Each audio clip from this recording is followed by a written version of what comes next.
Hey guys and gals, YouTube world, the average Joes and Jills. I've showed this before in the videos I've deleted, but if you want to live a nice life, start investing, okay? And I told you, I invested in stocks for like 30 plus years, and I did okay. I didn't make a lot. I topped out making $52,000 a year. 20 years ago in 1998, that was 20 years before I retired, I started a career making $23,000 a year. Had 2 young kids, 105-pound German Shepherd, a cat, and 2 parakeets, okay? And I went from, I went from that to having a net worth that's approaching $2 million, okay? All right, so, but anyway, what I've done, and I'm gonna show you this, just something to kind of wet your lips a little bit. I'm not saying you gotta move where I moved to. I'm not gonna tell you exactly where I live at anyway. I'm not saying to move here, because you may not like what I like, okay? But, and I've stood out here before, okay? I got a nice little swimming pool. I've never owned a swimming pool in my life, but it's roughly like 30 feet by 12 feet. I got a fountain there, shoots water, and out of 3, I got a waterfall, spouts water out in 2 different places. Waterfall makes the 3rd place. If I come out the side here, I'm gonna walk down. I got a canal down here. Oh, there's oh shoot, we're not gonna be able to see him. You see him? Had a big old iguana right there. Let me see if we can walk down and show you the iguana piece. Still down here. Let's see. He's probably hiding from me. He runs away all the time. Oh, you might be able to see him. Let's see. He's down there. There's a couple of them down behind me. I don't know if you can see him down there. But anyway, I had another gentleman here this morning. He's the 3rd person I've had come give me an estimate. And when I was talking to this gentleman, I'll tell you my original plan. My original plan, see that boat lift down there? That's my boat lift. See my little slip right there? It's 3 foot wide, little dock. My original plan was to move my boat lift down towards me, towards this dock, this little dock down here. And where that boat lift is, build a new dock, roughly a 12 by 12, 12 by 14 dock with a 4-pole tiki hut on it. And then put a boat lift in this open spot of water right in there. And the original plan was to get rid of this old dock right down here, okay? Then I had a guy come and we talked about, what if we got to rebuild the small dock, but what if we cut it off, make it a little bit shorter or angle it or do something, and then still keep part of this, not the whole thing, still keep part of it and still have the tiki hut down there and the dock down there and the boat lift in the middle. When the guy was here today, a 3rd company, I'm getting a variety of estimates, and they're all backed up, they're behind. So you know, whoever I agree with, it's going to be 6 months until they can do it. But what I came up with an idea today, and I was like, what do you think about this? That was my original plan. I told it to him. And I said, what if down here we build the 12 by 12 dock with the tiki hut down where this is? Could that be done? And then the boat lift maybe stays where it's at. So if the boat lift stays where it's at, it's cheaper for me perhaps. The boat lift needs to be repaired, but versus moving it, digging up all the pilings and moving them, it'd be a little bit cheaper. So he did some measurements and he looked at it. And there's rules and regulations to how far you gotta be from property lines and et cetera, et cetera.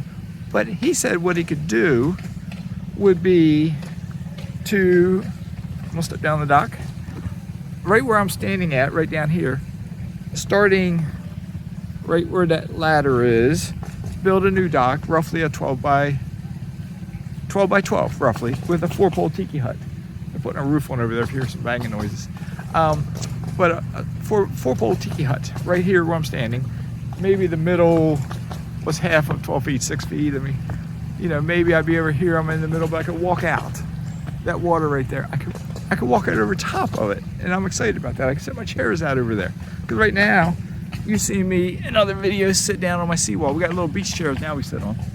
But also he said what he would do, 12 feet, I don't want to walk backwards, I might fall or something. You can't see the dock behind me. Right about, there's a little tiny lizard down there. He hangs out with me sometimes. Right about where I'm standing at is roughly 12 feet. But from there to the end, I forget that measurement. That's probably another 12 feet, I think. There's an iguana over there. I don't know if you can see that iguana. right up in there in that grass looking at me. He's watching me. Iguanas always run from me. The little lizards. Let's see if you can you see the guy? Little lizard down there, you might be able to see him. So, but anyway, I'm waiting to get the estimate on that.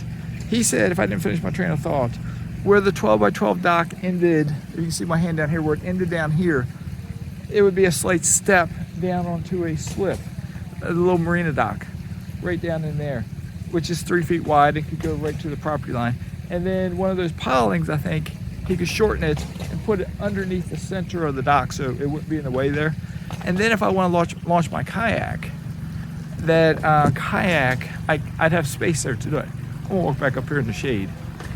But you see what my plans are, all right? How am I able to do that? I'm just the average Joe. I was a blue collar cop for 20 years. Topped out making $52,000 a year. Raised 2 children. Had pets. Had an old house built in 1955 that we heated with electric oil-filled radiator style heaters for at least a decade.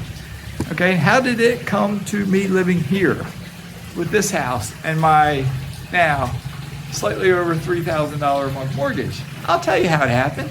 I started investing, and I started investing in 1990 with mutual funds, and I started investing in 1999 with individual stocks.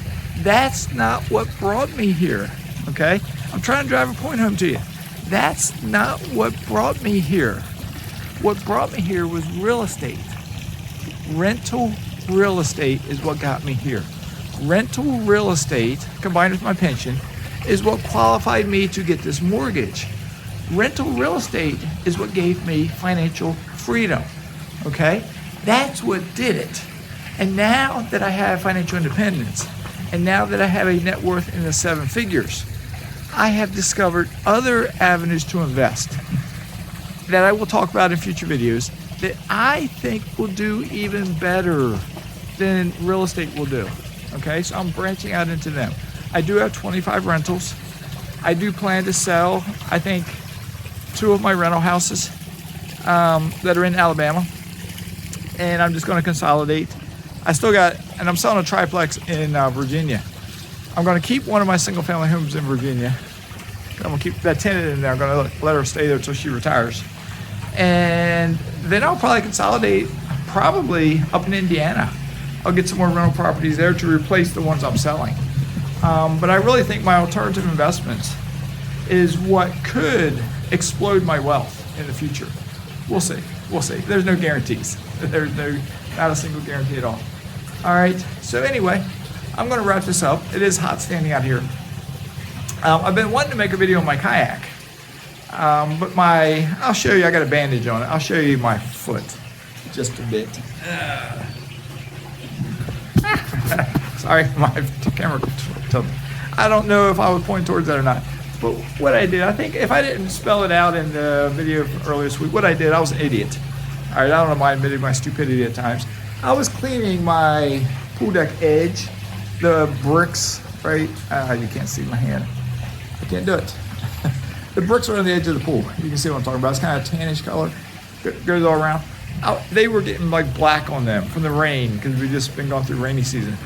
And so I used a pressure washer. Okay, and I went around, pressure washed each individual brick, and it did a pretty good job. Cleaned up. It did take a little bit off 2 bricks right there, but live and learn.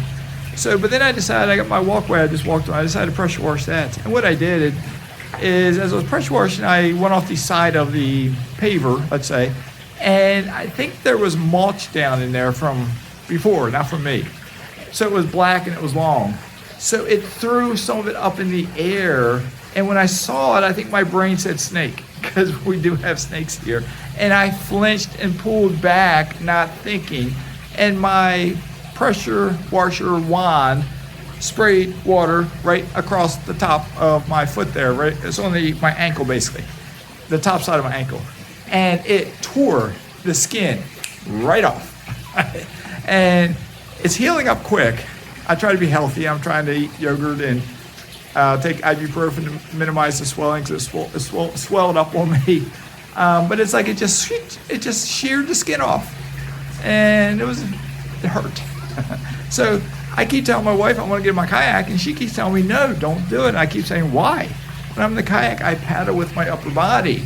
She's like, Mazske, you're going to hurt yourself either getting in or getting out, because I got to climb in or climb out. You got an injury there. You're going to hit it on the dock. You're going to slip, put it in the water that might be dirty and then get infected. Don't do it yet. Hold off. So, what's that old saying? A happy wife is a happy life. So, I'm holding off. I'm chomping at the bit to get in my kayak again, but I'm holding off on it for another day or 2 or 3. So we'll see. But what I am going to do, I swam in my pool yesterday. I got a waterproof bandage on my foot. And it's my pool. And no one else. I'm not going to, something, blood got in there. It's my pool. No one else swims in there, but no blood will get in there. It's not bleeding. But I plan to go for a swim, and then this evening after dark, we plan to go for a walk. We're trying to walk every day. We're trying to swim every day that we can. Sometimes we can't because of rain. And once I am back healed up, my kayak, 2-3 times a week, I plan to take it out. Why not? I live right there in the water. But it's an inflatable kayak, and I will show it to you. I deflated it because my original plan was on Monday. This past Monday, I was going to take it to another lake in the area and just go to a different place, and I was going to record that. But due to my injury, I didn't take it out that night. I haven't taken it out since then. It was like sometime on the weekend was the last time I took it out, Saturday or Sunday. Saturday, I think I took it out. And my wife was with me, so we didn't record or anything. So anyway, that's what it is. So anyway, it's warm standing out here. I need to get in that water or cool me off some. So anyway, if you think it is impossible for you to live in a place like this, and maybe you don't like this, make it comparable to what you do like. Live in a mountain cabin, live in a desert, live some foreign country somewhere. Whatever you like, not what I like, what you like. If you think you can't do that, think again. Dream big, okay? Dream big. Make your dreams come true. The way you make them come true is you write them down. Write them down. Figure it out. Figure it out from watching. Hold on just 1 second. Hold on 1 second. Hold up. Hey neighbors, I'll make you famous. You'll be on YouTube. Say hi to my YouTube channel. I'll run down. Let's say hi to my neighbors. They're on their jet ski. Or are they leaving? They might have left. Yep, they're there. All right, so anyway, I'll let you say hi to my neighbors. We stay anonymous on my YouTube channel. I'm Mazske. So if you can see them, there they are. Next door neighbors, they're all waving to you saying hi. All right guys, enjoy your cruise. All right, see ya. All right, see, I tried to be friendly. So they're headed out. They're enjoying life. They're loving life. They moved here by way of Colorado. And they're not from Colorado, I don't think, but they came here from Colorado. So y'all take care, dream a little, and figure out how to make your dreams come true. And I'm telling you, real estate is the way to do it. If you're investing in the S&P 500, okay, fine. But branch out into real estate, and you should, you probably can, if you follow my advice that I will give you in future videos, the odds are in your favor. You can become wealthy too. And if you start when you're 20-ish, 22-ish, by the time you're 30-ish, you can be wealthy and live in your dream wherever you want to live. Not here in Florida, unless you want to come here. You can live where you want to live. It's a big world out there. It's a big world out there. Okay? All right. Y'all take care. Stay safe. Keep smiling. Mazske is signing out.